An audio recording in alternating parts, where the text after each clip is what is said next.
तो पहले गायत्री महामंत्र। ओम भूर्भुवः स्वः तत्सवितुर्वरेण्यं भर्गो देवस्य धीमहि धियो यो नः प्रचोदयात्। तो कल तक हम लोग लिटरेचर की बात कर रहे थे, खास करके वैदिक साहित्य के बाद में हम लोगों ने उपनिषदों की बात की और फिर हमने भक्ति काल के संतों के साहित्य के बारे में बात की। तो महाराष्ट्र में हम लोग तुकाराम, एकनाथ, ऐसे सभी संतों तक गए और अंतिम संत हैं समर्थ गुरु रामदास, जो शिवाजी के गुरु रहे हैं। शिवाबा उन्होंने लिखा है और बहुत सारा साहित्य है समर्थ गुरु रामदास का उनका, और उन्होंने पूरे महाराष्ट्र में नई जागृति की है और हिंदू धर्म को बढ़ावा देने का काम किया है। तो फिर बाद में जो मराठा पेशवाओं ने हिंदू पदपातशाही की बात की थी, हिंदू धर्म की पताका की बात की थी, वो समर्थ गुरु रामदास जी का ही संदेश था कि उनका था कि मलेच्छों से, यानी कि जो मुस्लिम आक्रमणकारी हैं, उनको हमें वापस खदेड़ना है। तो वहाँ का जो साहित्य है, अब इसके बाद जो साहित्य बचता है वो वापस हम चलें थोड़ा सा लौकिक साहित्य में, जो धार्मिक साहित्य नहीं है, प्रकृति को देख करके लिखा गया है, वो फिर गुप्त साम्राज्य का साहित्य है। गुप्त साम्राज्य में बहुत सारा साहित्य लिखा गया, उसमें सबसे महत्वपूर्ण है महाकवि कालिदास जी का। तो कालिदास जो लिखते हैं उसमें प्रकृति के साहित्य हैं और कुछ नाटक हैं, प्ले राइटर भी हैं कालिदास। विक्रमोर्वशीयम, कुमार संभवम और अभिज्ञान शाकुंतलम, ये बड़े नाटक हैं।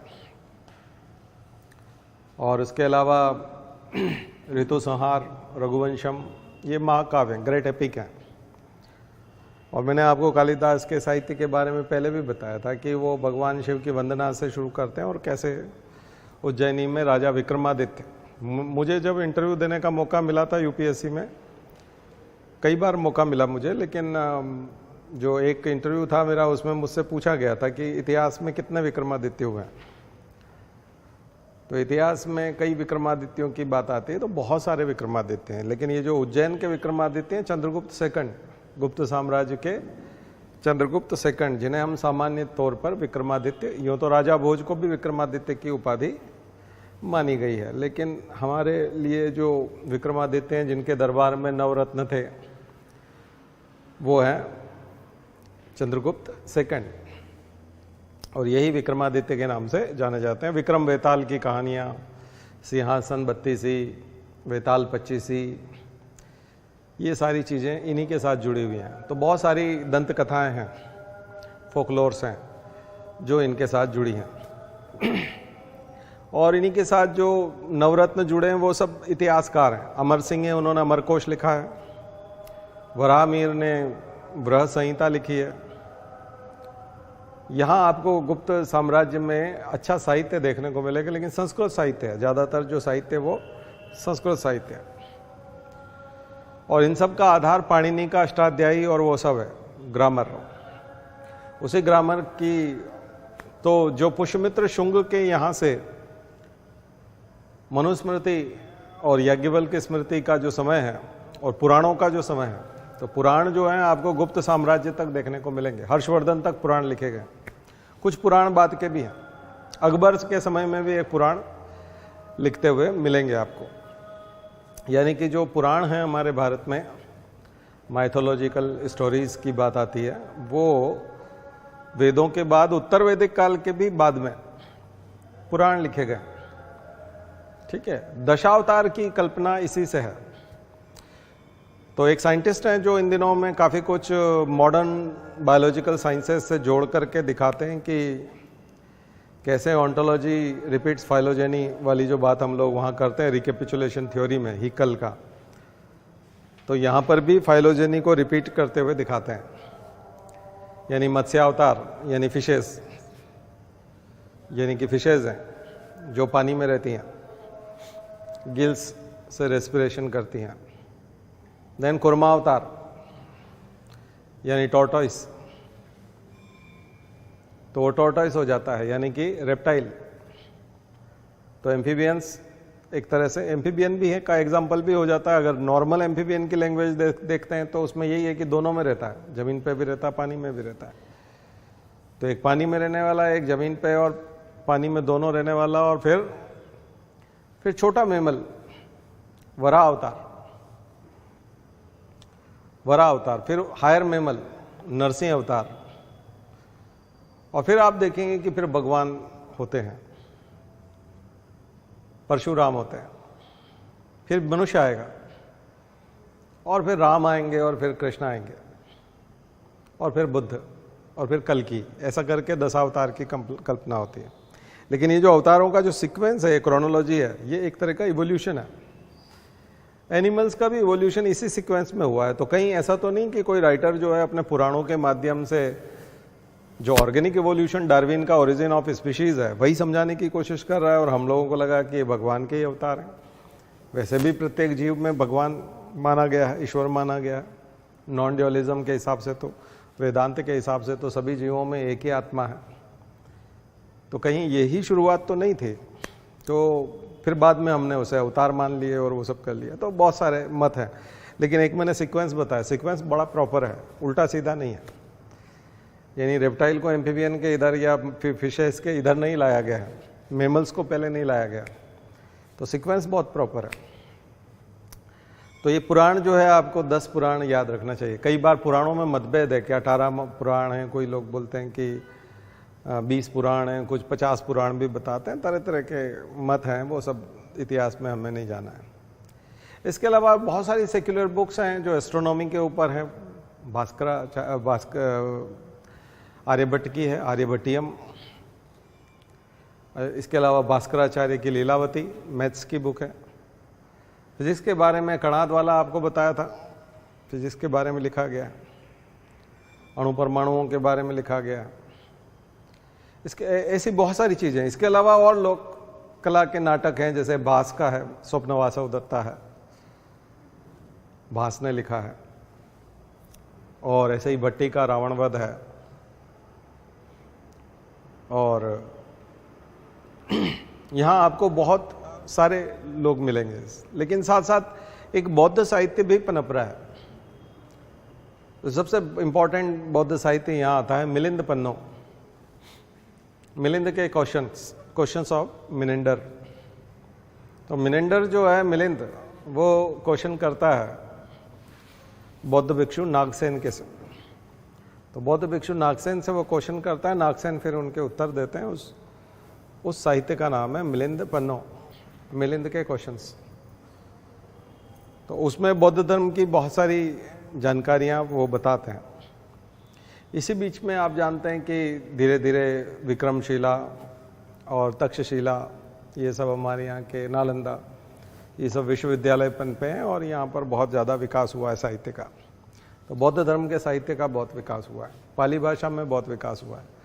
लेकिन संस्कृत के नाटक और ये सर्वाधिक प्रचलित रहे हैं, इसलिए ये साहित्य आपको यहाँ पर लिखना पड़ेगा। फिर हर्षवर्धन तक जाएंगे तो हर्षवर्धन स्वयं खुद, बाणभट्ट उनके समय में कादम्बरी लिखते हैं, हर्षचरित लिखते हैं। खुद हर्षवर्धन नाटककार था, प्ले राइटर थे, और उन्होंने 3 नाटक लिखे हैं, ठीक है ना, प्रियदर्शिका, नागानंद और रत्नावली। ये 3 उनके प्रसिद्ध नाटक हैं। कुछ आपको फॉरेन ट्रेवलर्स के अकाउंट मिलेंगे, फाइयान और वेनसोंग, वो किताबें लिख के गए हैं, वो यहाँ छोड़ गए हैं। कुछ यूनानी इतिहासकार हैं, साहित्यकार हैं, मेगास्थनीज के इंडिका, ये तो आपको यहाँ साहित्य का अच्छा खासा कलेक्शन लिखना पड़ेगा, है ना, एक नोट्स बनाना पड़ेगा साहित्य का। गुप्त काल का साहित्य बड़ा समृद्ध है। और चूंकि खुद भर्तरी, राजा भर्तरी जो माने जाते हैं कि विक्रमादित्य के बड़े भाई थे, उन्होंने 3 शतक लिखे हैं, श्रृंगार शतक, नीति शतक, वैराग्य शतक। एमपीपीएससी के हिसाब से ये वाला जो फेज़ है, जो मैंने अभी आज जो बोला अभी पिछले 10 मिनट में, ये बहुत इंपॉर्टेंट है। इसमें से 1 या 2 क्वेश्चन बिल्कुल डायरेक्ट आ जाते हैं, ठीक है ना। कई लोग एमपीपीएससी का पूछते हैं अलग से कि क्या करना होगा, तो आप ये वाला देख सकते हैं। यहाँ से अगर आप कोई गलती करते हैं तो आप कंपटीशन में बने नहीं रह सकते। देखिए 10 क्वेश्चंस ऐसे होते हैं एमपीपीएससी में जिनका जवाब किसी को नहीं आता, सब लोग तुक्का ही लगाते हैं। 10 क्वेश्चंस ऐसे होते हैं। 90 क्वेश्चंस होते हैं जिनका जवाब आप दे सकते हैं, और 10 क्वेश्चंस ऐसे होते हैं जो बहुत टफ होते हैं। जो लोग बहुत पढ़ाकू होते हैं या जिन्होंने डीप में स्टडी कर रखी होती है वही उन 10 क्वेश्चंस के जवाब दे पाते हैं। 60 क्वेश्चन एकदम ऑर्डिनरी क्वेश्चंस होते हैं एमपीपीएससी में, जिनका जवाब कोई भी दे सकता है। इसलिए वहाँ पर कट ऑफ के आसपास जो है बहुत भीड़ होती है, बहुत ज़्यादा भीड़ होती है। जैसे कट ऑफ अगर 69 है तो 60 से लेकर 70 के बीच में बहुत ज़्यादा भीड़ है, बहुत ज़्यादा। यानी कि जितने बच्चे बैठे हैं उनका 50% वहीं जमा हो गया है 60 से 70 के बीच। 60 से 70 क्वेश्चन सबने ठीक किए हैं, लगभग 50% से ज़्यादा लोगों ने ठीक किए हैं। तो सबसे ज़्यादा भीड़ वहीं होती है। तो कंपटीशन थोड़ी सी चीज़ों का है, यानी जो गहराई नाप लेगा, थोड़ा एक्स्ट्रा पढ़ जाएगा, थोड़ा डीप में जा कर के पढ़ लेगा और समझ लेगा, बस वही जीतेगा।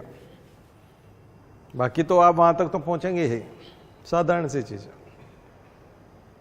ठीक है ना। और कुछ चीज़ें ऐसी हैं जो आपके प्रैक्टिस पे डिपेंड करेंगे कि आप कितनी प्रैक्टिस करते हैं, उस पर आएगा। कोई सामान्य समझ पे डिपेंड करेगा। किसी का आपको नहीं पता कि बुंदेलखंड में या मालवा में, लेकिन आपको इतना पता है कि पूर्व में है, मध्य में है या उत्तर में, उससे आइडिया लग जाएगा कि ये उसी में आता होगा। आपको अंदाज लगाना पड़ेगा कि ये उसी में आता होगा। ये सह्याद्री में आएगा, ये अमरकंटक में आएगा, ये मेकाल में आएगा, ये सतपुड़ा में आएगा, अरावली में आएगा। बिल्कुल आपको कोई अंदाज़ा नहीं है, लेकिन आप अंदाज़ा लगा लेंगे। क्यों लगा लेंगे? क्योंकि आपको दूसरी चीज़ पता है, दूसरी चीज़ें आप जानते हैं, तो उससे आपको आइडिया लग जाएगा। तो कहीं ना कहीं आइडिया लगाना पड़ता है, तो फिर सवाल निकलते हैं, ठीक है। तो एक तो पढ़ाई करते रहना है, एक शरीर को स्वस्थ बनाए रखना है, और दोनों तरह की फिजिकल हेल्थ और मेंटल हेल्थ, है ना। जब सही होती है तब हम लोगों को ऐसा लगता है कि हम ऐसे ही रहेंगे। मनुष्य का थोड़ा सा ईश्वर ने ऐसा ही शरीर बनाया है कि जब उसकी फिजिकल और मेंटल हेल्थ ठीक है तब उसको ईश्वर प्रकृति ये एहसास कराती है कि उसको ये एहसास नहीं कराती कि ये सब खराब होने वाला है, ये बिगड़ने वाला है और ये ऐसा रहेगा नहीं। तब हमको लगता है कि ये ऐसा ही रहेगा, जबकि ऐसा होता नहीं है। वो खराब होता है, डिटेरियोरेट होता है, उसमें ह्रास होता है, नुकसान होता जाता है। एक एज के बाद में याद रखने की क्षमता, लिखने की क्षमता सब घटने लगती है। तो वो हम लोग एहसास नहीं करते, हम लोग उसको बढ़ते क्रम में मानते हैं कि हम प्रैक्टिस करेंगे। हाँ, प्रैक्टिस करने से और बढ़ाया जा सकता है, लेकिन ये कंपटीशन है, दूसरा भी प्रैक्टिस कर रहा है, तो आपको और ज़्यादा प्रैक्टिस करने की ज़रूरत पड़ेगी और बहुत सारी चीज़ों को ठीक रखने की कोशिश करनी पड़ेगी। जो चीज़ें, जितनी भी चीज़ें आपको स्वादिष्ट लगती हैं, जितनी भी चीज़ें खाने पीने में अच्छी लगती हैं, पसंद है, वो सारी चीज़ें स्वास्थ्य खराब करने वाली हैं, और जिन चीज़ों से आप भागते हो वो स्वास्थ्य को बढ़ाती हैं। इसलिए हम जो स्वास्थ्य को अच्छा करती हैं उन चीज़ों से भागते हैं। सुबह उठना, घूमने जाना बड़ा कष्टकारी है, क्योंकि हमें ठंड के दिनों में और ज़्यादा अच्छे से नींद आ रही होती है, हम रजाई और अच्छे से खींच के सोना चाहते हैं, ज़्यादा सोना चाहते हैं, ठंड से बचना चाहते हैं। तो सारी चीज़ें जो कष्ट देती हैं, दुख देती हैं, कड़वी हैं, बेकार लगती हैं, 99% चीज़ें, वो चीज़ें अच्छी हैं और उनसे हम बचते हैं, हमारा शरीर बचता है, और जो हमें पसंद है वो हमें नष्ट करती हैं। तो इसलिए मनुष्य का पतन स्पीड से होता है और हम पतन की तरफ ही जाते हैं। बहुत कम लोग इस चीज़ को मेंटेन कर पाते हैं। तो कुछ चीज़ें हैं जैसे कि ध्यान, प्राणायाम, म्यूज़िक, अच्छा साहित्य, वो आपको मेंटेन करता है, मदद करता है, वो साधे रखता है। ईश्वर का अवलंबन, हम माने कि ईश्वर है और वो हमारे साथ है, ये जो कल्पना है ये आपको बहुत मदद करती है, ये करना चाहिए। मेडिटेशन करना चाहिए, अच्छा म्यूज़िक सुनना चाहिए। अच्छा म्यूज़िक से स्फूर्ति आती है, संकल्प उभरते हैं। तो हमारे गायत्री परिवार का शांति कुंज वीडियो के म्यूज़िक सुनिए, आप में स्फूर्ति आएगी, ईश्वर के प्रति अनुराग लगेगा। तो ये चीज़ें बहुत ज़्यादा ज़रूरी है, क्योंकि ये प्रैक्टिस तो सभी लोग करते हैं। मैंने बताया ना, वो 10% लोग जो एक्स्ट्रा ऑर्डिनरी करते हैं वही जीतते हैं। और उस एक्स्ट्रा ऑर्डिनरी में बैठे रहने के लिए या वहाँ बने रहने के लिए, अच्छा एक बार पहुँच गए तो वहाँ बने रहना बहुत मुश्किल है, आप बहुत जल्दी लुढ़क करके इधर आ जाएंगे। उसके लिए डेली प्रैक्टिस करनी पड़ेगी, ठीक है ना। कुछ एक्स्ट्रा पढ़ना पड़ेगा, एक्स्ट्रा बुक्स पढ़ना पड़ेंगी, इकट्ठा करना पड़ेगा, कलेक्शन करना पड़ेगा नोट्स वगैरह का, तो उसमें मेहनत लगेगी। तो आम लोग जो थोड़ा बहुत ऐसे ही एग्ज़ाम की खामी की वजह से वहाँ पहुँचना चाहते हैं, वो प्री पास कर जाते हैं बस। ऐसे लोग प्री निकाल जाते हैं, कैसे भी करके प्री निकाल लेते हैं, लेकिन मेंस में जाके फिर परीक्षा में वो लटक जाते हैं। उसके लिए फिर वो सारे टेस्ट जिसने पास कर रखे हैं, जिसने अपने आप को कस रखा है, वही व्यक्ति अच्छे से निकल पाता, आसानी से तो वही निकल पाता है। तो हम चाहते हैं कि आप आसानी से निकलें, तो सरंजाम जुटाएं, ज़्यादा से ज़्यादा रिसोर्सेज इकट्ठा करें, संग्रह करें, पढ़ें उसको, नोट्स बनाएं, वो सब करते जाएं, लेकिन साथ साथ तबीयत का भी ध्यान रखें, मेंटल भी और फिजिकल भी। मेंटल एबिलिटी जो है, मेंटल जो आपकी हेल्थ है, वो एक तो आपको बना के रखनी है, जो है वो पर्याप्त है, पर उसे और अच्छा करने की ज़रूरत है। और दूसरा, उन लोगों के कांटेक्ट में नहीं रहना है जो मूड खराब करते हैं, उन लोगों के कांटेक्ट में बिल्कुल नहीं रहना है। कोई भी व्यक्ति, बहुत मुश्किल काम है ये, क्योंकि कई बार मूड खराब करने वाले लोग आपके घर में ही होंगे और रोज़ आपको मिलना भी पड़ेगा उनसे, उसके बावजूद आपको मूड खराब नहीं करना, ये बहुत मुश्किल काम है। हाँ, बाहर का आदमी है तो आप उसको मना कर सकते हो कि हम नहीं मिलेंगे। तो ये थोड़ा सा है, इसीलिए घर छोड़ करके जो पढ़ने वाले हैं वो ज़्यादा सफल होते हैं, इसलिए लोग हॉस्टल में रहते हैं। यहाँ पे भी बहुत सारे लोग हैं, उनका घर यहीं है, माता पिता यहीं रहते हैं, लेकिन वो अलग से मकान लेकर के रहते हैं और वहाँ पढ़ते हैं, क्योंकि घर पे नहीं पढ़ सकते, क्योंकि वहाँ घर में दिक्कत है, क्योंकि उन्हीं लोगों से कांटेक्ट होगा जो दिमाग ख़राब करते हैं। तो वो हम मुझसे कहते हैं कि हमने आजकल मकान ले लिया है और हम आजकल वहाँ पढ़ रहे हैं, हम वहाँ नहीं पढ़ रहे। तो ऐसा क्यों करते होंगे आखिर? वो उस वातावरण से बचना भी बहुत मुश्किल है, और बचना बहुत ज़रूरी है। आपको बार बार आप ऐसे जो नॉन प्रोडक्टिव हैं, जिनका आपकी ज़िंदगी में बिल्कुल भी इम्पोर्टेंस नहीं है, आप उनके ऊपर ध्यान देने लगेंगे और आप उनको खुश करने की कोशिश करने लग जाएंगे। कई बार वो जो चाहते हैं उसको गलत सिद्ध करने के लिए भी आप अलग मेहनत करने लग जाएंगे, जबकि आपकी दिशा बदल जाएगी। जबकि आपको दूसरा काम करना था, आप उल्टा उसको संतुष्ट करने में लगे हुए। तो ये मैनेजमेंट भी बहुत ज़रूरी है। कोई भी व्यक्ति ऐसा ना हो जो हमारा मूड खराब करे, ठीक है। इसलिए कम आवश्यकताओं में एक आध किताब कम होगी चलेगा, लेकिन कर्जा कभी ना करें, किसी से पैसा ना लें, अन्य अदरवाइज आपको बातें सुननी पड़ेगी। जब भी आप किसी से आर्थिक सहायता लेते हैं तो आपको दबना पड़ता है, उसकी बातें सुननी पड़ती है, उसकी सलाह माननी पड़ती है। बहुत सारे लोगों को समझौता करना पड़ता है, खास करके लड़कियों को। बहुत सारे लड़कियां जो है IAS की तैयारी करने के लिए, अभी आप आए दिन सुनते रहते हो कि वो कोर्ट में गई, उसने पुलिस में गई, उसने आत्महत्या कर ली।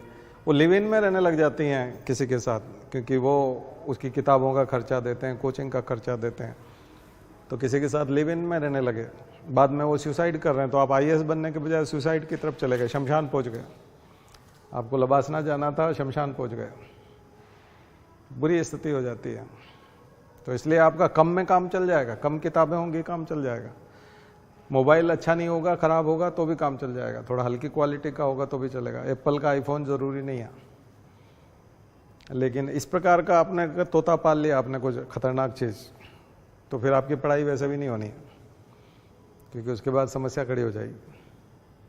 हमारे यहाँ पढ़ती थी एक बच्ची, तो वो खराब हो गया उसका दिमाग, बाद में तो IRS बनी, वो उसके बॉयफ्रेंड को कुछ भेजा था गिफ्ट, वो मिला नहीं उसके बर्थडे पे, तो वो उसने उसका दिमाग ख़राब कर दिया। फिर बाद में पहुंचा होगा, वो बर्थडे के बाद में पहुंचा, कुरियर वाले ने लेट कर दिया होगा, उसने कुछ खरीद के पहुंचाया होगा, तो इतने में उसका दिमाग ख़राब कर दिया। 15 दिन तक रोती रही वो, 15 दिन तक उसका दिमाग ख़राब रहा। अब ऐसे में हम भी क्या समझा देंगे? आप फ़ोन पे कहाँ लगे हुए हो, किससे SMS कर रहे हो, किससे बात कर रहे हो, व्हाट्सएप पे आप क्या बातें कर रहे हो, हमको तो कुछ पता नहीं ना, तो हम कैसे समझाएंगे, कैसे डील करेंगे, मैनेज कैसे करेंगे? क्लास में अगर कोई आ रहा है तो उसका मुंह सूजा हुआ है, आंखें सूजी हुई, रात भर रोए हैं, अब उनको क्या पढ़ा देंगे हम? और क्या मन लगना है? एक बार आप रात भर रो लो तो क्या दिमाग खाली हो जाता है, सिर भन्नाता होता है, सिर दर्द कर रहा होता है, कौन याद करेगा? ये चीज़ें याद ही नहीं होती हैं। तो इन चीज़ों से बचिए। जितना तनाव है, आपने कर्जा कर रखा है तो लड़का लड़के वाला चक्कर है, तो इनसे बचिए। जितना आप बचेंगे उतनी अच्छी तैयारी होगी। जितने फ्रेंड्स होंगे आपके, जितना बड़ा सर्कल होगा, उतनी दिक्कत होगी, उतना डिस्टर्बेंस होगा, उतना आपको फ़ोन बार बार देखना पड़ेगा। क्योंकि मुझे नहीं लगता फ़ोन पे कोई इतनी इंपॉर्टेंट इन्फॉर्मेशन आने वाली, कोई रिजल्ट आने वाला है, कुछ भी नहीं है। फिर आप बार बार देखने की परेशान क्यों हो रहे हैं? सोशल मीडिया से भी बचिए। सोशल मीडिया की भी मुझे नहीं लगता कोई आवश्यकता है, क्योंकि सोशल मीडिया पहले जो था, आज से 4-5 साल पहले, उसका स्वरूप बदल चुका है।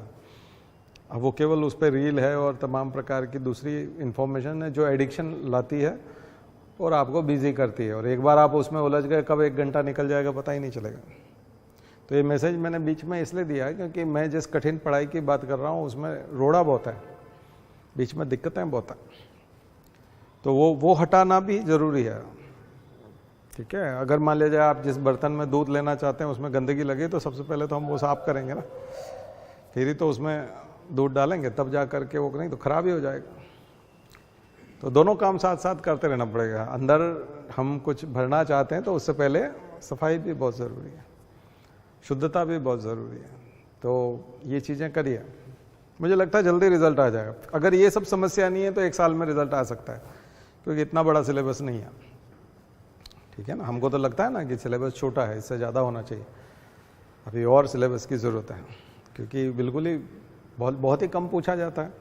MPPSC में तो 1 आध साल में आपको भी लगने लग जाएगा, वो रिपीट करता रहता है, क्वेश्चन रिपीट करता है। फर्स्ट पेपर का सेकंड में पूछ लिया, सेकंड का थर्ड में पूछ लिया, तो क्या क्वेश्चन नहीं है क्या आपके पास? फिर आपको लगेगा सिलेबस ही ठीक नहीं है, ठीक से नहीं बना रखा है इनने, एग्ज़ाम ही ठीक से लेना नहीं आ रही है इनको। प्रॉब्लम तो है सिस्टम में, लेकिन बनना इसी सिस्टम में आप। इसलिए कलेक्शन के साथ साथ रोज़ तैयारी करते जाइए, अपने आप को ठीक करते जाइए। अपने आप को ठीक करने का नाम ही अध्यात्म है, तो आध्यात्मिक होने का मतलब है अपने आप को ठीक करना। तो ये हम कर सकते हैं, आप और हम सब जो है इसके माध्यम से कर सकते हैं।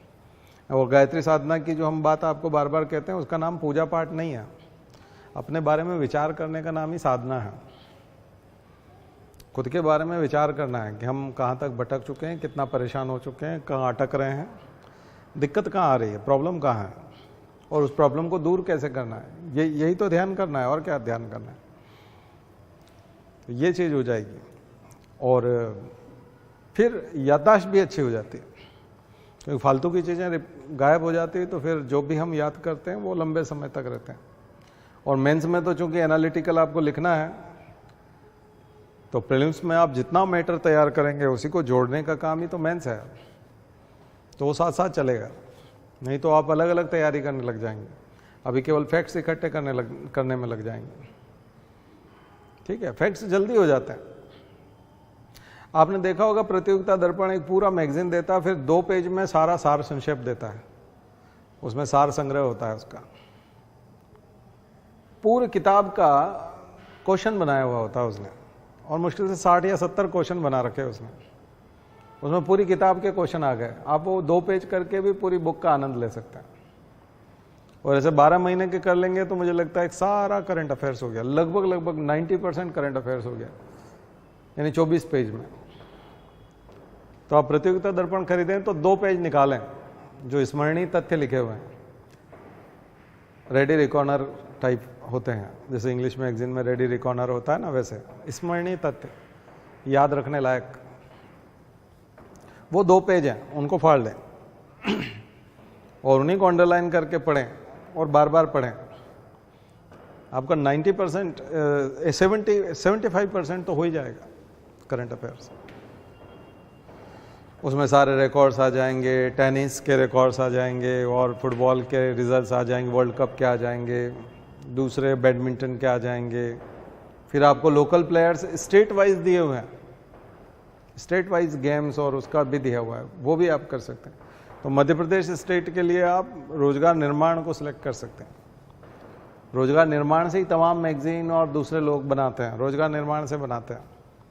वो फिर रंग बिरंगा बना के और उसको पेश कर देते हैं, इंटरनेट से अच्छे अच्छे फोटोग्राफ ला के चिपका के ग्राफिक्स वगैरह करके आपको पकड़ा देते हैं। आपको लगता है बहुत एडवांस है, जबकि उसका जो रॉ मटेरियल है वो कहाँ से आया है, रोजगार निर्माण से। तो आप ओरिजिनल अखबार को, कई बार वो उसको कॉपी करने में गलतियाँ करेंगे, स्पेलिंग मिस्टेक करेंगे, यानी मात्रा की गलतियाँ करेंगे, नाम गलत लिख देंगे तो और गलत हो जाएगा, वो देखिएगा। रिकॉर्ड्स पूछे जाते हैं।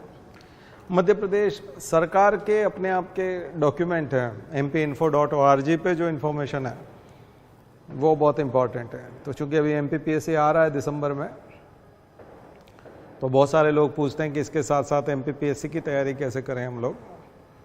तो आप ये मैं जो जितनी भी एक्स्ट्रा चीज़ें बता रहा हूँ इसको आप फॉलो करें। और पंचायिका करके एक पंचायत की एक मैगजीन भी है जो कुरुक्षेत्र और योजना की तरह एक लोकल मैगजीन है मध्य प्रदेश सरकार की, हर पंचायत में पहुंचाई भी जाती है वो। उसमें आपको मध्य प्रदेश की लोकल योजनाएं और वो सब मिलेंगी, वहाँ से क्वेश्चन बनते हैं, उससे क्वेश्चन बन जाते हैं। तो mpinfo.org कर लिया, तब भी मध्य प्रदेश की रिन्यूएबल एनर्जी की वेबसाइट पे चले जाइए, ऊर्जा विकास वाले पे चले जाइए, मध्य प्रदेश के SC/ST डिपार्टमेंट के उसमें चले जाइए, शेड्यूल्ड ट्राइब वाले डिपार्टमेंट में चले जाइए, ट्राइबल वेलफेयर डिपार्टमेंट, आदिम जाति कल्याण विभाग।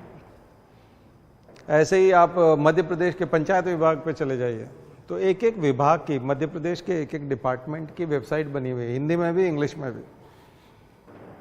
उस पर आपको प्लान मिल जाएंगे, उस पर PDF मिल जाएंगे, उसमें योजनाएं मिल जाएंगी, सरकार का बजट मिल जाएगा। मुझे लगता है पूरी प्रॉपर तैयारी हो जाएगी। और इन सबको करने में मुश्किल से 15 दिन का समय चाहिए, 15 दिन में ये सब हो जाएगा। कोई भी कोचिंग वाला भी यहीं से कलेक्शन करेगा, मैंने आपको बता दिया, क्योंकि हम लोग तो पहले मैगजीन बनाते थे तो हमको पता है कि हम कहाँ से कलेक्ट करते थे चीज़ें, ठीक है ना। मैंने आपको जगह बता दिया, सोर्स बता दिया कि वहाँ से कलेक्ट करो, ओरिजिनल है वो, ठीक है। तो फिर भारत सरकार की ऐसी योजना है जिसमें स्टेट का पार्टिसिपेशन है, 50% स्टेट देता है, ये करता है, वो कर सकते हैं। मध्य प्रदेश को विशेष अवार्ड मिले हों नेशनल लेवल पे, वो तारीफ भी हो मध्य प्रदेश के किसी काम की दिल्ली में, ऐसी चीज़ें ये यहाँ हाईलाइट की जाएंगी, यहाँ वेबसाइट पे आपको हाईलाइटेड मिलेंगी, आप उसका नोट्स बना सकते हैं। इसके अलावा मार्केट में फिर जाकर के आप जो तैयार मटेरियल है, रेडीमेड आपके पास जो मटेरियल मार्केट में मिल रहा है न्यूज़पेपर या बुक के, फिर उसको खरीदिए। वहाँ आपको फिर गलतियाँ दिखेंगी कि वहाँ ओरिजिनल वेबसाइट पे ये है, ये यहाँ गलत कर रहा है, तब आपकी तैयारी अच्छी होगी। जिस दिन आपको गलतियाँ समझ में आने लग जाए, बाजारू मटेरियल में जब गलतियाँ दिखने लग जाएंगी आपको, तब आपकी तैयारी अच्छी है। अगर आप सीधा पहली बार ही अगर बाजारू मटेरियल को पढ़ोगे तो वो गलती वाला है, उसमें गलतियाँ बहुत है। मुझे नहीं लगता है कि कोई MPPSC में सेलेक्ट होकर के डिप्टी कलेक्टर बन के या कोई अच्छी पोजीशन पे सेलेक्ट होकर के उसके पास इतनी फुर्सत होती होगी या उसका इतना इंटरेस्ट होता होगा कि वो मटेरियल बनाएगा, कभी नहीं बनाएगा। और जो बना रहा है वो फालतू टाइप का होगा, या तो वो गड़बड़ है, उसका नॉलेज, बनाने वाले का नॉलेज गड़बड़ है, तो इसलिए बहुत दिक्कत है। तो बहुत सोच समझ करके उसको पढ़िए। क्वेश्चन कहाँ से आते हैं मैंने आपको बता दिया, ठीक है। इसके अलावा मध्य प्रदेश संदर्भ ग्रंथ टाइप अगर किसी ने निकाल रखा है, जैसे हिंदी ग्रंथ अकादमी वाला निकालता है, और भी बहुत सारे लोग, नई दुनिया अखबार पहले निकालता था, नई दुनिया मध्य प्रदेश संदर्भ के नाम से, आजकल तो शायद वो बंद हो गया, लेकिन और भी कई कोई न्यूज़पेपर या कोई संस्था अगर निकालती है तो उसको आप खरीद सकते हो, बुरा नहीं है, वो अच्छा कलेक्शन है। प्रमीला कुमार, मध्य प्रदेश की ज्योग्राफी के लिए प्रमीला कुमार की मैं जो बुक है वो इस्तेमाल कर सकते हैं, बहुत ही अच्छी किताब है ज्योग्राफी की। बहुत सारे लोग रिसर्च करने वाले जो PhD करते हैं मध्य प्रदेश के ऊपर, उसको यूज़ करते हैं। हिंदी ग्रंथ के अकादमी की एक मध्य प्रदेश की जनजातीय संस्कृति करके है किताब, या भारत की जनजातीय, भारत की जनजातियां हैं, जनजातीय संस्कृति, विजय शंकर उपाध्याय, शर्मा उपाध्याय के नाम से आती है शायद, वो शर्मा उपाध्याय के नाम से आती है, वो आप खरीद सकते हैं। उससे आपको ट्राइब्स बहुत अच्छी हो जाएंगी। मुश्किल से 100 पेज की बुक है, लेकिन उसको पूरा पढ़ेंगे तो नदीम हसनैन पढ़ सकते हैं कंटेम्प्रेरी इंडिया के लिए, ट्राइबल इंडिया के लिए। ट्राइब्स के लिए बुक पढ़नी चाहिए, कम से कम 4 या 5 क्वेश्चन प्री के ट्राइब्स के ऊपर होते हैं, और मेंस में अलग से 2 या 3 क्वेश्चन होते हैं, इसलिए ट्राइब्स पढ़ना चाहिए मध्य प्रदेश के। ठीक है, इसके अलावा स्टेट म्यूजियम घूम आइए, एक बार ट्राइबल म्यूजियम घूम आइए, एक बार मानव संग्रहालय जाइए, वहाँ से आपको कुछ क्वेश्चंस मिल जाएंगे। तो ये ऐसे तैयारी होगी उसकी। इसके अलावा संस्कृति डिपार्टमेंट में जाइए, मध्य प्रदेश संस्कृति डिपार्टमेंट, कल्चरल डिपार्टमेंट, वहाँ पर छोटी छोटी बुकलेट, ब्रोशर्स बहुत सारे हैं। कालिदास सम्मान के ऊपर जानकारी, डिटेल, वहाँ ब्रोशर्स मिलेंगे आपको डिपार्टमेंट की। उस पर जाएंगे, मंत्री जो होते हैं उनके घर पे भी जाएंगे तो वहाँ पे भी उनके किसी चपरासी से किसी को बोलेंगे तो वो ला के दे देंगे, नहीं तो वहाँ डिपार्टमेंट में जा करके ले सकते हैं। कई जगह जो हमारे एमपी टूरिज़्म के होटल्स वगैरह हैं, उसमें कल्चर डिपार्टमेंट के वहाँ पर वो पड़े रहते हैं। अगर आप वहाँ जा कर के देखेंगे, कहीं आप घूमने जाते हैं तो वहाँ पर तरह तरह के ब्रोशर्स पड़े रहते हैं कि आपको और एमपी में कहाँ कहाँ घूमने जाना चाहिए। वो वहाँ से क्वेश्चन आपको ज़्यादा अच्छे मिले। मार्केट के मटेरियल से कोशिश करिएगा कि बचें, ऑथेंटिक मटेरियल लीजिए, गवर्नमेंट वाला मटेरियल लीजिए। फिर मार्केट का खरीद लीजिए, कोई बुरा नहीं है, लेकिन उसमें गलती निकालने की स्थिति में आप हों। ठीक है, अगर एक्स्ट्रा इन्फॉर्मेशन मिलती है तो बहुत अच्छी बात है। इंटरनेट पे भी सीधा सीधा कॉपी नहीं करना है, क्योंकि इंटरनेट पे भी कोई भी चढ़ा देता है मटेरियल। गवर्नमेंट की वेबसाइट को ही फॉलो करना है। हालांकि वो भी 100% तो नहीं कह सकते, लेकिन फिर भी काफ़ी हद तक टेस्टेड होता है, लोग उसका ध्यान रखते हैं। ऐसा ही नेशनल लेवल पे सेंट्रल गवर्नमेंट की भी bharatgov.in या फिर india.nic.in या जो भी वेबसाइट है india.gov.in पे, वहाँ आपको गवर्नमेंट ऑफ इंडिया की डायरेक्टरी मिलेगी। एक एक मिनिस्ट्री का एक एक डायरेक्ट डिपार्टमेंट की वेबसाइट है, जिन पे जा कर के आप स्टडी कर सकते हैं। ठीक है, तो ये करिए। फिर हम मॉन्यूमेंट्स और आर्कियोलॉजी और उस पर तो बाद में आएंगे। अभी दूसरे साहित्य में चलते हैं, थोड़ा सा इस्लामिक साहित्य की बात करते हैं, क्योंकि अब इस्लाम का उदय हो गया है। और इस्लाम में साहित्य तो बाद में आएगा, पर उसमें हम लोग थोड़ा सा फिलॉसफी की बात करें। जैसे फिलोसॉफिकल स्कूल्स हिंदू रिलीजन के हिसाब से हम देखें तो 6 स्कूल्स हैं फिलोसॉफिकल स्कूल्स। सांख्य, योग, न्याय हम बात कर रहे थे। इसके अलावा हमने और बहुत सारे जैन, बौद्ध, ये सब किया। इस्लाम वाले में जो सबसे इम्पोर्टेंट है वो है सूफ़ी ऑर्डर्स। सूफ़ी इस्लाम का वो स्वरूप है जो बड़ा लिबरल फॉर्म है, सेक्युलर फॉर्म है, जो कट्टरता नहीं देता। कुछ सूफी हैं ऐसे ऑर्डर जो कट्टरता भी देते हैं, जिससे औरंगजेब प्रभावित था। वो निगेटिव हैं थोड़े से, लेकिन ज़्यादातर पॉजिटिव हैं। और पॉजिटिव सूफी ऑर्डर में सबसे इम्पॉर्टेंट है चिश्तिया ऑर्डर। तो मैं ज़्यादा डिटेल, हमारे नोट्स में जाएंगे तो आपका बहुत डिटेल मिलेगा, है ना। तो ये बहुत जल्दी शुरू हो गया था जब मोहम्मद साहब ने इस्लाम धर्म की स्थापना की। उसके बाद कुछ समय बाद ही सूफीज़म शुरू हो गया था। सूफीज़म थोड़ा सा लिबरल है, कट्टरता नहीं है। ईश्वर की इबादत करना का जो तरीका है वो बड़ा सरल है, गायन शैली में भी है, गा भी सकते हैं, म्यूज़िक भी है उसमें, और सरल तरीका है, और दूसरों को भी एक्सेप्ट करता है। कट्टरता नहीं है, बहुत रेडिकुलस नहीं है। और उसमें चिश्तिया ऑर्डर सबसे इम्पॉर्टेंट है। और उसमें भी जो कुतुबुद्दीन बख्तियार काकी, जो सबसे पुराने नाम में आता है, कुतुबुद्दीन बख्तियार काकी, जिनके नाम पे कुतुब मीनार बनाया गया था। कई लोगों को ऐसा लगता है कुतुब मीनार का नाम कुतुबुद्दीन ऐबक के नाम पे है, तो वो गलत है। कुतुबुद्दीन बख्तियार काकी सूफी संत के नाम पे है कुतुब मीनार। और इन्हीं के शिष्यों में आगे जाकर के आपको यहाँ चिश्तिया में ही आपको मोइनुद्दीन चिश्ती, ख्वाजा मोइनुद्दीन चिश्ती, जो ख्वाजा के नाम से, गरीब नवाज के नाम से जाने जाते हैं। आम लोगों की प्रॉब्लम सॉल्व करते थे वो, गरीब लोग उनके पास अपनी समस्याएं लेके आते थे, बड़े मिरेक्युलस माने जाते थे, बड़े चमत्कारी थे।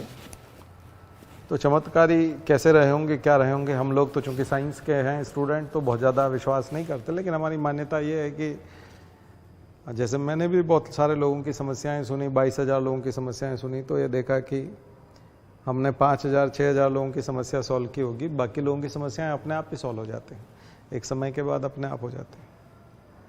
जैसे कई बच्चे जो है वो घबरा रहे होते हैं, हम तो एक सब्जेक्ट में फेल हो जाएंगे, बाद में रिजल्ट आता तो पास हो जाते हैं, लेकिन अगर कोई पहले से बोल दे कि हाँ हाँ पास हो जाओगे, चिंता ना करो, हो जाओगे, पास हो जाओगे, घबराने की ज़रूरत नहीं है, इतना भर बोल दे तो रिजल्ट आएगा तब तो वो पास है ही।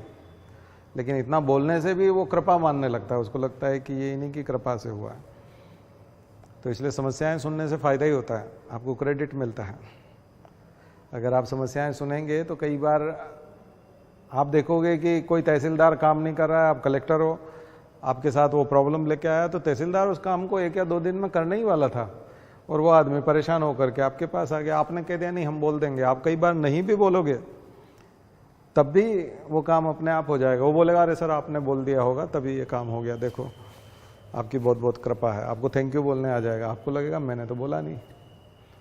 तो ये जो दरवेश बने हैं पुराने समय में, जो संत महात्मा, ये सब ये जनमानस से मिलते थे, उनको एक तरह से साइकेट्रिस्ट की तरह काम करते थे, ये उस तरह से काम कर, मनोचिकित्सक की तरह काम करते थे।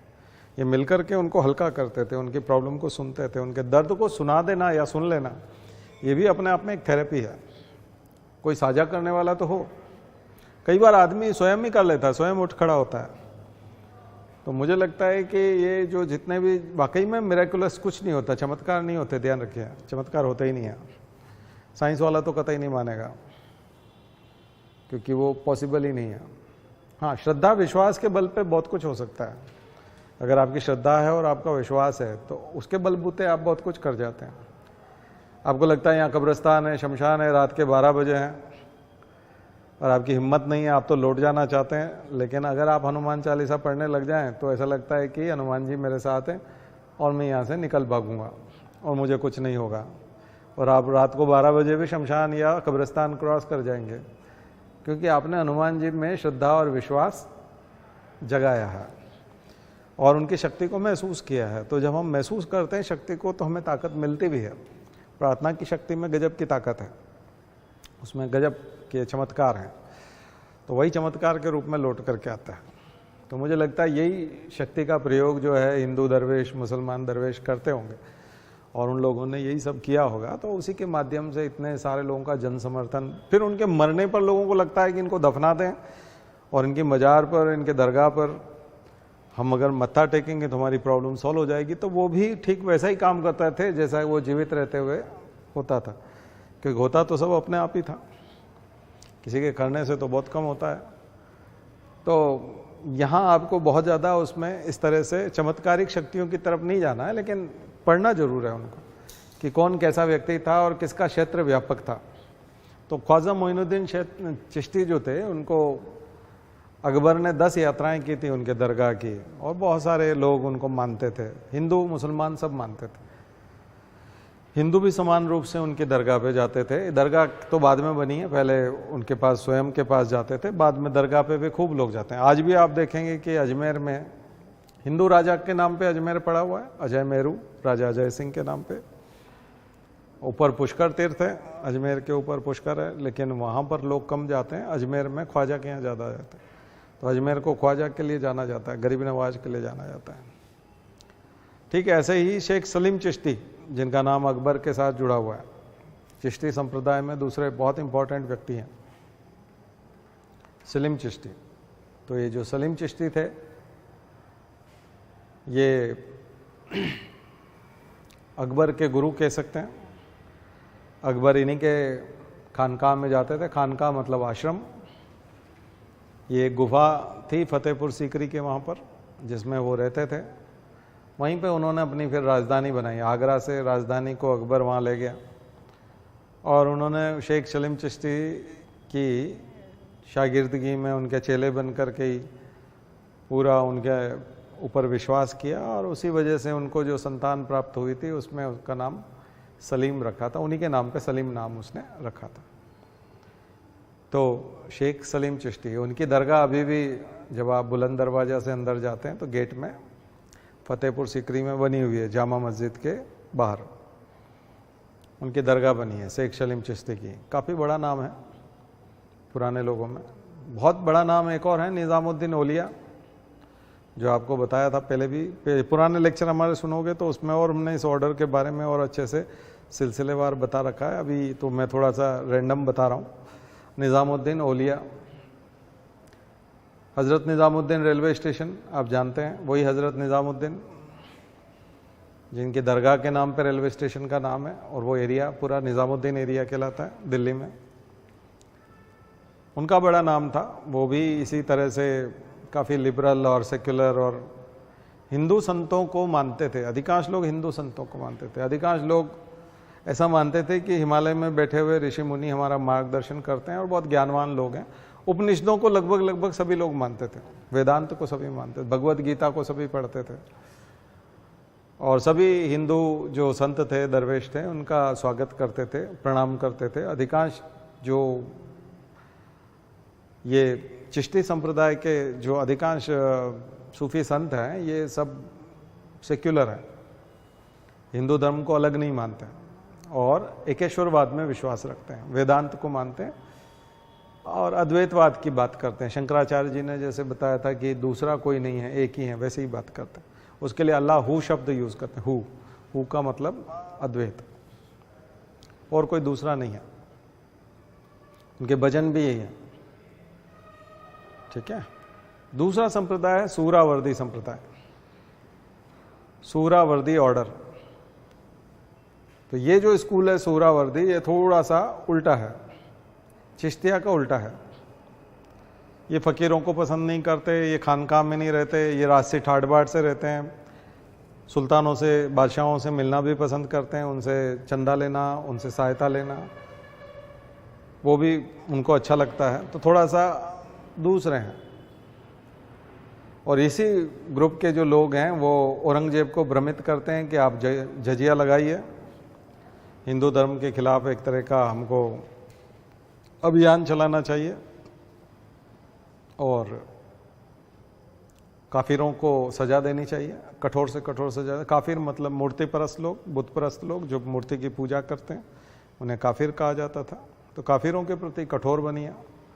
तो औरंगजेब को तैयार करने वाले, औरंगजेब को हिंदू धर्म के विरुद्ध भड़काने वाले, ये इसी प्रकार के लोग थे। इसके अलावा एक दो और इम्पोर्टेंट लोग हैं जिनमें मस्त कलंदर है, दमादम मस्त कलंदर गाना आपने सुना है, वो उन्हीं का नाम है। जो झूलेलाल हैं, जो सिंधी लोग जिनकी पूजा करते हैं झूलेलाल, उन्हीं का नाम मस्त कलंदर है।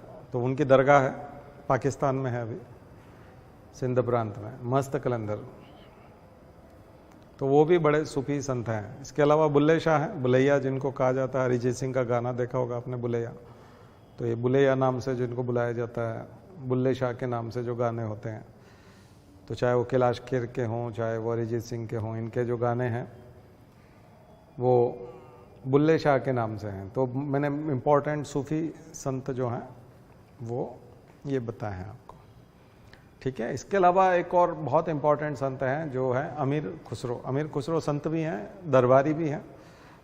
और जैसे निज़ामुद्दीन औलिया के लिए हम लोग कहते हैं और दूसरे लोगों के लिए कहते हैं कि उन्होंने काफ़ी, तो उनकी मृत्यु के साथ ही उनकी भी मृत्यु हो जाती है, अमीर खुसरो के भी। यानी अमीर खुसरो अपने गुरु से इतने जुड़े हुए थे, गुरु की मृत्यु के साथ ही वो ज़्यादा दिन जिंदा नहीं रह पाए। तो वो सूफी संतों के प्रभाव में थे अमीर खुसरो। इसलिए अमीर खुसरो इतना कुछ लिख पाए और संगीत का आविष्कार कर पाए। तबले का आविष्कार उन्होंने नहीं किया था, और भी संगीत के वाद्य यंत्रों का, गायन का बहुत सारा आविष्कार किया। और मुसलमान धर्म में, इस्लाम धर्म में वो पहली बार गायन को प्रवेश करा गए कि आप गा कर के संगीत के माध्यम से, वाद्य यंत्रों के माध्यम से भगवान को रिझा सकते हैं, अल्लाह को रिझा सकते हैं, उनसे वरदान मांग सकते हैं। तो थोड़ा सा ये है। तो अभी आप जैसे प्रधानमंत्री मोदी को जाता हुआ देखेंगे तो अधिकांश वो सूफी कार्यक्रमों में जाते हैं। मुसलमानों के बाकी कार्यक्रमों में न जा करके वो सूफी कार्यक्रमों में सभी जगह जाते हैं, समान रूप से जाते हैं और बहुत उनको सम्मान भी मिलता है। सूफी लोग भी उनका खूब सम्मान करते हैं क्योंकि वो धर्म के हिसाब से भेदभाव नहीं करते, तो दोनों ओर से एक दूसरे का सम्मान मिलता है। तो ये एक नए ज़माने की भी भविष्य में कभी तस्वीर होगी तो फिर से सूफीज़म को उभारा जाएगा। सिनेमा में सूफीज़म खूब यूज़ हुआ है, बहुत सारे आपने गाने देखे होंगे जो इसी से हैं। मुग़ल आज़म मूवी आपने देखी हो तो उसमें आपने कई सारे स्ट्रेंजा आते हैं, कई सारे गाने के बोल आते हैं जो सूफीज़म जैसा ही है। जैसे कि जब प्यार किया तो डरना क्या, वो वाला जो गाना है उसमें वो, मैं को हीरोइन का नाम तो याद नहीं आ रहा, लेकिन वो जो लता मंगेशकर का ही गाना है जिसमें वो बोलती हैं कि जब पर्दा नहीं जब खुदा से तो फिर बंदों से पर्दा करना क्या, मतलब खुदा के बंदे से क्या पर्दा करना जब हमारा पर्दा खुदा से ही नहीं है। तो ये तो खुदा के बंदे ही हैं। अकबर है तो क्या हो गया, बादशाह है तो क्या हो गया, है तो खुदा के बंदे हैं, तो उसे डरने की तो सवाल ही नहीं उठता। तो ये जो मीनिंग है कि हमको खुदा से ही डर नहीं लगता, हम तो खुदा से ही पर्दा नहीं करते, उनसे ही सीधी बात करते हैं। उनके तो हम वही कल मैं जो बता रहा था कि मिडिल मैन की ज़रूरत नहीं है, ठीक वैसे तो फिर बंदे से पर्दा क्या, पुजारी से और पंडित से पृष्ठ की क्या ज़रूरत है, रिचुअल्स की क्या ज़रूरत है, सेक्रीफिशियल रिचुअल्स की तो बिल्कुल भी ज़रूरत नहीं जिसमें मंत्र लगते हों, कोई मिडिल मैन आता हो और वो बहलाता फुसलाता हो, हमसे पैसा मांगता हो, उसकी तो बिल्कुल भी ज़रूरत नहीं, और उसकी इज्जत करने की तो बिल्कुल भी ज़रूरत नहीं है, ठीक है ना, क्योंकि हम तो उनसे सीधे ही बात करते हैं। तो वो यही सूफीज़म है। सूफीज़म यही, यानी कि एक तरह की आत्मनिर्भरता, धर्म में आत्मनिर्भरता, वो विचारों पे, अपने आचरण पे, आचरण की पवित्रता पे जोर देते हैं। और यही चीज़ कबीर करते थे और रैदास करते थे, तो वो सूफीज़म के बहुत नज़दीक थे। तो हिंदू धर्म का जो भक्ति परंपरा है वो पूरी तरह से मुसलमानों के सूफीज़म के, तो कई बार दोनों की तुलना पूछेंगे, सोहरावर्दी की, चिश्तिया की, कई बार हिंदू फिलॉसफी की और इस्लामिक फिलॉसफी, सूफीज़म की फिलॉसफी की कंपेयर आ जाएगा। ठीक है ना, दोनों का कंपैरिजन आ जाएगा, दोनों का तुलनात्मक अध्ययन आ जाएगा, तब आपको ये देना होगा, तो ये आप कर पाएंगे। ठीक है, ये साहित्य के बाद में फिर आप चलिए सल्तनत कालीन साहित्य, और वहाँ तो एक तो पूरे मिडिवल हिस्ट्री में, एंशिएंट हिस्ट्री में आपको वो वाला साहित्य पढ़ना है जो ट्रेवलर्स का, फॉरेन ट्रेवलर्स का अकाउंट, ट्रेवल अकाउंट, यात्रा वर्णन, यात्रा वृत्तांत बोलते हैं, ट्रेवल अकाउंट। तो ये यात्रा वृत्तांत जो है ये आपको पूरा तैयार करना है, चाहे वो फैयान का हो, चाहे वेंसांग का हो। लेकिन उसके बाद एक व्यक्ति आता है अल-बरूनी, अबू रेहान, एक नाम और है उसका, अबू रेहान, और अबू रेहान को ही अल-बरूनी कहा गया इतिहास में। तहकीक हिंद, तारीख हिंद, तूतीय हिंद, ये सब नाम उसकी किताब के हैं, अलग अलग नाम से जानी जाती है। महमूद गजनवी के साथ में आया था, उसको युद्धबंदी, वॉर प्रिजनर के तौर पे प्राप्त किया था उसने। जब वो वॉर लड़ा था तो वहाँ से कहा कि एक पढ़ा लिखा आदमी भी आप जीत गए हैं। उसने कहा ले आओ उसको, कौन है? अच्छा तुम पढ़े लिखे हो? अच्छा मैं लिख लेता हूँ, ट्रांसलेशन करना थोड़ा थोड़ा जानता हूँ, बाकी लिख लेता हूँ, भाषाएं समझ लेता हूँ। अच्छा तुम्हें पढ़ना लिखना, क्योंकि अधिकांश आक्रमणकारी तो अटैक करते थे, बस इन्वेडर जो थे वो पढ़े लिखे तो थे नहीं, इसलिए तो अटैक करते थे। पढ़े लिखे होते तो अटैक ही क्यों करते? तो इन्वेडर्स जो थे वो अनपढ़ थे, गंवार थे, इसीलिए खून के प्यासे भी थे और लड़ाई झगड़ा भी करते रहते थे और लूटपाट भी करते थे। पर उनको अगर कोई पढ़ा लिखा आदमी मिल जाए तो बोले हमारे साथ चलोगे, जहाँ हम जाएंगे वहाँ के बारे में कुछ लिखना, हमारे युद्ध के बारे में भी लिखना, वहाँ के लोगों के बारे में भी लिखना। तो अबू रेहान को ऐसे ही पकड़ के लाया गया था, तो उसी ने लिखा तहकीक हिंद। वही हमको 10वीं 11वीं शताब्दी के बारे में सब कुछ बताते कि उस समय में हमारे यहाँ खेती कैसी होती थी, हमारे लोग कैसे थे, यहाँ जातिवाद कितना था, यहाँ छुआछूत कैसी थी, मूर्ति पूजा की क्या स्थिति थी, लोग क्या खाते पीते थे, कपड़े कैसे पहनते थे, ये सब बातें उसने लिखी है। तो ये उस जमाने का इंडिका है। मेगास्थनीज ने जैसे इंडिका लिखा, कौटिल्य ने जो अर्थशास्त्र लिखा, ये 10वीं 11वीं शताब्दी की किताब अबू रेहान ने जो लिखी, ये तहकीक हिंद, तारीख हिंद या तूतीय हिंद, ये जो बुक है, ये बुक हमारे इंडिया के बारे में उस ज़माने की बात करती है। तो ट्रेवल अकाउंट भी हमें बहुत कुछ कहता है। अब्दुल रज़ाक का है, निकोलो कांटी का है, या तमाम हिस्ट्री ऑप्शनल वाले तो जानते हैं, एक एक व्यक्ति बहुत कुछ भारत के बारे में लिख के गया है। विजयनगर कोई गया है, कोई साउथ में भी गया, पर अधिकांश लोग नॉर्थ इंडिया में ही रहे, क्योंकि आक्रमण के लिए वो खैबर दर्रे से आते थे, अफगानिस्तान के यहाँ से, और ज़्यादा से ज़्यादा उनका अभियान जो है नर्मदा के इस पार ही रहता था। गुजरात तक कुछ लोग गए, जैसे सोमनाथ पे आक्रमण हुआ है तो गुजरात तक गए हैं। उससे आगे फिर उधर दक्षिण के बारे में ज़्यादा बहुत कुछ नहीं रहता। लेकिन अमीर खुसरो तो लिखता है, मलिक काफूर के बारे में भी लिखता है। अलाउद्दीन खिलजी के वहाँ पर जब आप मलिक काफूर को देखते हैं तो वो दक्षिण में बहुत सारी चीज़ें विजय करके आता, तो उनके बारे में भी लिखता है। आपने मूवी देखी होगी पद्मावत, तो उसमें वो ट्रांसजेंडर दिखाया था मलिक काफूर, है ना, वही वाला मलिक काफूर। तो ये सारी चीज़ें जो है यहाँ आपको देखना है। इसके बाद फिर कुछ तुगलक के काल का, कुछ लोदी के समय का, जिसमें तारीख फिरोज शाही है, तबाकत नासिरी है, तबाकत नासिरी, तारीख फिरोज शाही, ज़ियाउद्दीन बरनी काल। तो यहाँ ज़ियाउद्दीन बरनी, नासिरुद्दीन, खुद बलबन, और बलबन तो ज़्यादा पढ़ा लिखा नहीं था, लेकिन बलबन के माध्यम से लोगों ने बहुत कुछ लिखा। बलबन ने बहुत प्रश्रय दिया था लिखने वालों को, पढ़े लिखे लोगों को। रजिया के समय में भी कुछ लोगों ने लिखा है, ठीक है। मोहम्मद तुगलक के समय में बहुत कुछ लिखा गया, ठीक है। फिर जो सबसे समृद्ध साहित्य मिलेगा वो आपको फिर बाबर से शुरू होगा। बाबर ने खुद ने लिखा है बाबरनामा, तुजू के बाबरी। तो तुजू के बाबरी से आपको यहाँ का जो साहित्य है वो काफ़ी स्ट्रांग मिलेगा इस्लामिक साहित्य में। हुमायूं नामा गुलबदन बेगम ने लिखा है, उनकी बहन थी। उन्होंने हुमायूं के बारे में, उनके दरबार का सारा षड्यंत्र, उनका शेरशाह सूरी के साथ पूरा वर्णन, लड़ना, फिर एमओ के साथ युद्ध, पानीपत की वो लड़ाई, वहाँ तक गुलबदन बेगम ने लिखा है। फिर इतिहास, सबसे ज़्यादा समृद्ध इतिहास अगर आपको देखना है तो वो अकबर के समय का इतिहास है। अकबर के समय लिखने वालों की फौज थी, कम से कम 15 लोग थे लिखने वाले। 15 लोग जो थे अकबर के पास, जो राइटिंग डिपार्टमेंट ही था पूरा, और पिक्चर भी बनाते थे, फोटो भी बनाते थे। तो डिफिक्शन होता था अच्छा खासा उस जमाने का, और बहुत कुछ लिखा गया उनके समय में। फैजी, खुद शेख मुबारक के लड़के, और अबुल फजल ने बहुत लिखा है। बदायूनी, उन्होंने थोड़ा सा नेगेटिव, लेकिन उन्होंने, उनसे भी लिखवाया गया। बीरबल का है खुद का। तो हर कोई विद्वान था, हर कोई भाषा को जानता था, अरबी फारसी में, और अनुवाद खूब करवाया। अकबर ने बहुत अनुवाद करवाया। उन्होंने बौद्ध साहित्य का भी करवाया, जैन साहित्य का भी करवाया, स्थानीय और रिलीजियस टेक्स्ट जितने थे उनका कराया, महाभारत का कराया, रामायण का कराया, वेदों का करवाया। तो यहाँ आपको बहुत ज़्यादा लिटरेचर देखने को मिलेगा, यानी कि इतिहास में जितना कुछ लिखा गया उसका 5 गुना अकेले अकबर के काल में लिखा गया, केवल अकबर के काल में। इबादत खाना डिबेट के लिए ही था, religious debate, rational debate, political debate, हर तरह की डिबेट होती थी। तो एक अच्छा खासा एक तरह का पार्लियामेंट था, पार्लियामेंट्री डिबेट होती है वैसा था। कॉन्स्टिट्यूएंट असेंबली में जो डिबेट होती थी उस लेवल का था वो, और बहुत ओपन था।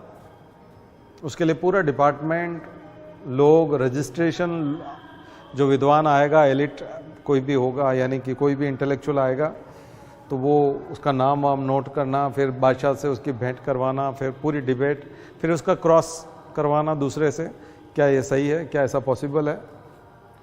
और बिना डर के, ऐसा नहीं कि अकबर बादशाह है तो फांसी पे चढ़ा देगा एकदम से, ऐसा नहीं है। आप खुल के अपने विचार बता सकते थे, उसको विरोध कर सकते थे, उसके मत के खिलाफ भी जा सकते थे। खुद दीन इलाही स्वीकार नहीं किया, दरबारियों ने नहीं किया, उन्होंने मना कर दिया, आपका जो धर्म है हम स्वीकार नहीं कर सकते। पॉपुलर ही नहीं हो पाया, वो ख़त्म हो गया बाद में। उनको एक तरह से वापस लेना पड़ा, बादशाह को अपना धर्म वापस लेना पड़ा, क्योंकि उसकी शर्तें किसी को स्वीकार ही नहीं थी। इसका मतलब जोर ज़बरदस्ती बिल्कुल भी नहीं थी। तो ये एक बहुत ही ज़बरदस्त चीज़ है। इसके पैरेलल में रीजनल लिटरेचर बहुत सारा है। राजस्थान में बहुत सारा लिटरेचर है, खास करके जैन लिटरेचर। बहुत सारे जैन मुनि अपना लिटरेचर बना रहे थे। बंगाल में बहुत सारा लिटरेचर लिखा गया, गुजरात में, क्योंकि अकबर का काल वो काल था जब local language, vernacular language develop हो रही थी, और उधर पुर्तगाली छापाखाना लेके आ गए थे धीरे धीरे, है ना। तो अब लिटरेचर बहुत व्यवस्थित हो जाएगा। तो हम जब मॉडर्न हिस्ट्री का लिटरेचर पढ़ेंगे नेक्स्ट टाइम, तो वो डिफरेंट लेक्चर होगा थोड़ा सा। ये अभी तो हम बात कर रहे हैं इससे अलग, लेकिन मैंने कोशिश की है कि आपका इंटरेस्ट मैं जगाऊं उसमें। कम से कम आप उस लिटरेचर को सिलेबस के तौर पे लेके इस सप्ताह अध्ययन करें उसका, ताकि वहाँ से क्वेश्चन आते हैं। ज़ियाउद्दीन बर्नी का नाम 4-5 बार आ गया, नासिरुद्दीन मोहम्मद का कई बार आ गया, है ना। बदायूनी का कई बार पूछा जाता है, फैज़ी, अबुल फजल, इनके सबके क्वेश्चन होते हैं। अमीर खुसरो के क्वेश्चन हैं। तो ये बहुत बहुत इंपॉर्टेंट हिस्सा है।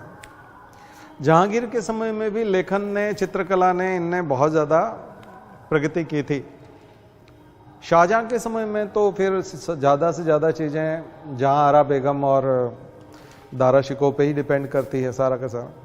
उन्होंने तो 52 उपनिषदों का अनुवाद कर दिया था दारा शिकोह ने, और बहुत कुछ लिख दिया था, वेदों पे बहुत कुछ लिख दिया था, भाष्य लिख दिए थे एक तरह से उनने। तो दारा शिकोह तो बहुत महान व्यक्ति हैं, जिन्होंने हिंदू धर्मशास्त्रों का फारसी में न केवल अनुवाद किया बल्कि टीकाएं भी लिखी है, एक्सप्लेनेशंस लिखे हैं, अपनी तरफ से लिखे हैं, ठीक है। और जहां आरा बेगम ने भी लिखे हैं, जो उनकी बहन थी। और जो मैंने कहा रोशन आरा और औरंगजेब, वो विरोधी थे, वो कुछ नहीं लिखते, वो तो बल्कि सब हिंदू धर्म के मूर्तियां तोड़ना, मंदिर तोड़ना, यही काम उन्होंने किया था। तो ये सारा तो हमारी कल्चर, जो हम Indian culture, art and culture जो बोल रहे हैं, वो बहुत ज़्यादा प्रभावित है इन हिस्सों से। तो मुझे लगता है कि यहाँ तक का इतिहास अगर आप तैयार कर लेते हैं और लिटरेचर तैयार कर लेते हैं, फिर हम आगे मॉडर्न हिस्ट्री के लिटरेचर में, फिर मॉन्यूमेंट्स में, और फिर हम जाएंगे क्लासिकल डांस और क्लासिकल म्यूज़िक और पेंटिंग्स और उन चीज़ों में, ठीक है ना। फोक डांस, फोक म्यूज़िक, फोक पेंटिंग्स, उनमें भी हम लोग चलेंगे, ठीक है। चलिए, तो आज की बात यहीं ख़त्म करते हैं। ओम द्यौ शांति अंतरिक्षगुम शांति पृथ्वी शांतिरापः शांतिरौषधयः शांति वनस्पतयः शांतिर्विश्वे देवाः शांतिर्ब्रह्म शांतिः सर्वगुम शांतिः शांतिरेव शांतिः सामा शांतिरेधि। ओम शांति शांति शांति सर्वारिष्टासु शांतिर्भवतु। बोले गायत्री माता की, परम पूज्य गुरुदेव की, परम वंदनीय माता जी की। हम सुधरेंगे, हम बदलेंगे, एक बनेंगे। जन्म जहाँ पर, अन्न जहाँ का, ज्ञान जहाँ से, वह है प्यारा। देश की रक्षा कौन करेगा? मानव मात्र, नर और नारी, जाति वंश सब, भारत माता की, भारतीय संस्कृति की